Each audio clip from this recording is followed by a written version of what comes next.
They don't see themselves as an opening for the universe to work through. This means that whenever you give, it's always going to come back, so you don't have to ever think about that again. Just give, and the rewards will be greater than you can ever imagine. Begin to see yourself as an opening for the universe to move through, to work through, to make a difference in life. See yourself being used by life to improve the quality of life, to expand and to grow. That you were motivated not by greed, and that you're not motivated by trying to get stuff, trusting God and doing things out of the love of God and seeking God as the priority in your life and not seeking things. You would understand that it's giving with the right heart. It's giving, proving to yourself you can trust God. And if you're not motivated by love, then your giving will have zero benefit to you. Other people may benefit out of your giving to them, but you won't benefit in any supernatural way if you don't understand the right motive and the right reason behind it all. And the fact that God has created this system for us, he didn't create this system for himself. Most people have a very limited view of themselves and a very limited view of the universe, do not see their relationship to the universe, and cannot see how energy and things can flow through them. I love Gibran and the prophet. You give but little when you give of your possessions, but it's when you give of yourself that you truly give. Gibran goes on to say that those who give little of the much which they have, and they give it for recognition, and their hidden desire makes their gifts unwholesome. And we know people who give only to be recognized. I love that old saying, judge a man not by what he does, but by that he doesn't have to do. And to judge the true quality of a man is what do you do when nobody's looking. Gibran goes on to say something else important. He says, and there are those who have little and give it all. These are the believers in life.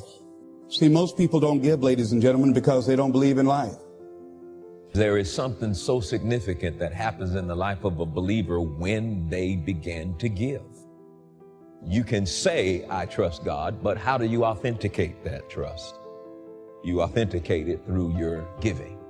And that God's not asking you to give because he's trying to get something from you, but God set the system up for you. And remember, it is not the giving of money that's responsible for the manifestations of what grace has made available. It is you giving, proving that you trust.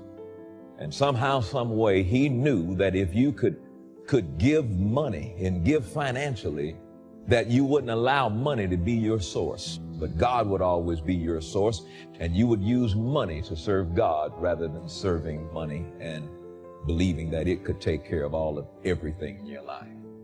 Most people don't give because they don't understand the abundance in life. And so they go through life holding back on life, not understanding this also, that what you hold back from life, life holds back from you. So most of us go through life, ladies and gentlemen, not giving, and we're cheating ourselves, and you're also cheating life. See, I believe that all of us have some work to do, that each one of us showed up to do something, that each one of us showed up to contribute something to life. And that if we don't do it, it will not be done. No one is going to write your book. It says, whatever you sow, what? You shall reap. Fairly blunt, hopefully clear. Here's my first suggestion on the law of sowing and reaping. Don't try to beat it. You might as well try sitting on the sun in the morning. Keep it from coming up. You'll have better luck. Whatever you sow, you reap. But you can never expect increase to show up in your life if you're not willing to sow. You look at other people and you may say, well, they must be special, or God loves them a whole lot more than me. No. If we don't give and if we don't sow, then we don't set ourselves up to receive increase in our lives. And I'm not just talking about increase in one area, but there are increases that can come in lots of areas once you begin to live the life of the sower. Discipline is the bridge between thought and accomplishment, the bridge between inspiration and value achievement, the bridge between necessity and productivity. Remember, all good things are upstream. The passing of time takes us adrifting, and drifting only brings us the negative, the disastrous, the disappointment, and the failure. Failure is not a cataclysmic event. It is not generally the result of one major incident, but rather a long list of accumulated little failings. Failing in life is failing to think today, failing to act today, failing to care, to strive, to climb, to learn, to keep trying day by day. If your goal requires that you write 10 letters today and you write only 3, you are down 7 letters. If you want to make 5 calls and you only make 1, you are down 4 on calls. If your plan calls for saving $10 today and you save none, you're down $10 today. Now the danger is looking at an undisciplined day and concluding that no great harm has been done. It doesn't seem like such a bad day.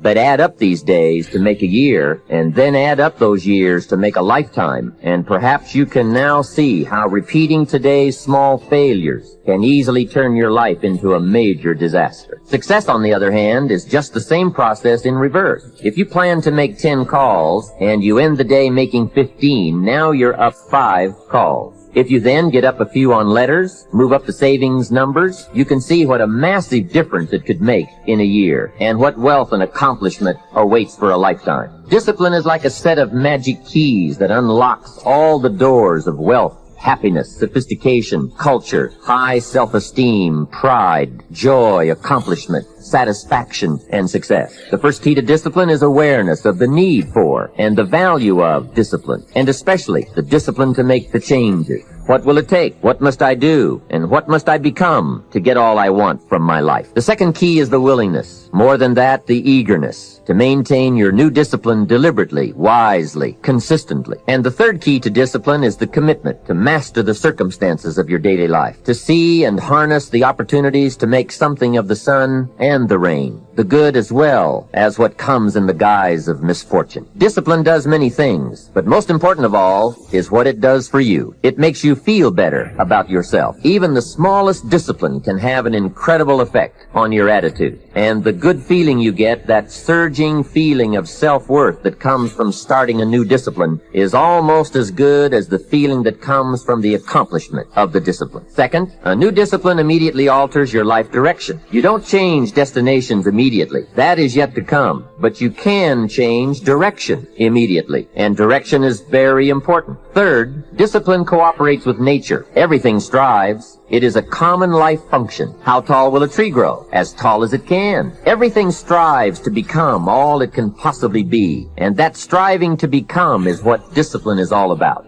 Disciplining ourselves to fulfill our natural potential to become all that we can be. And finally, discipline attracts opportunity. Opportunity is always looking for ambition and skill in action. Discipline taps the unlimited power of commitment. The human will in action, driven by inspiration, enticed by desire, tempered by reason, guided by intelligence, can bring you to that high and lofty place called the good life.